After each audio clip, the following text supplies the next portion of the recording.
Soyons saints, en partenariat avec Magnificat. Nous souhaitons une très belle et sainte fête au Cyril, au Ferdinand ainsi qu'au Fernand. Peut-être né à Rome et apparenté à la famille impériale, le riche et philanthrope Samson est aussi médecin et plus encore chrétien et prêtre. Autant d'atouts qui lui permettent de faire le bien des corps et des âmes conjointement, ce qui lui vaut de son vivant d'être surnommé Samson l'Hospitalier. Après ses études, il devient médecin, mais contrairement à d'autres, il ne se soucie pas de faire carrière et préfère soigner gratuitement les pauvres.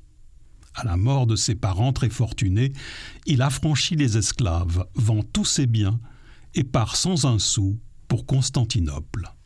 Là-bas, il s'installe dans un modeste logis d'où il distribue des aumônes, réconforte, conseille et surtout continue à soigner généreusement les nécessiteux. En 532, une émeute éclate dans la ville et un incendie détruit sa maison. Mais Samson en sort miraculeusement indemne. Ce récit et sa vertu parviennent aux oreilles du patriarche de Constantinople qui parvient à le persuader de devenir prêtre. Ordonné, et ainsi devenu prêtre médecin, Samson poursuit son sacerdoce auprès des malades. Un jour, l'empereur Justinien tombe gravement malade. Dieu lui révèle alors en songe que Samson le guérira. Justinien s'empresse au réveil de le faire venir à son chevet. Le saint homme a à peine posé sa main sur l'endroit malade que l'empereur est guéri.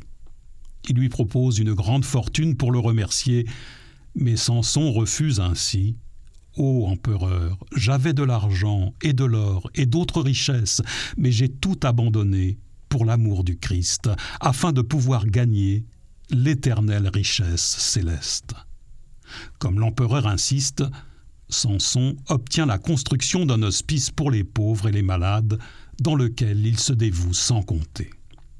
À sa mort, vers la fin du VIe siècle, l'hôpital prend son nom et lui-même est immédiatement honoré comme un saint et inscrit sur les calendriers liturgiques.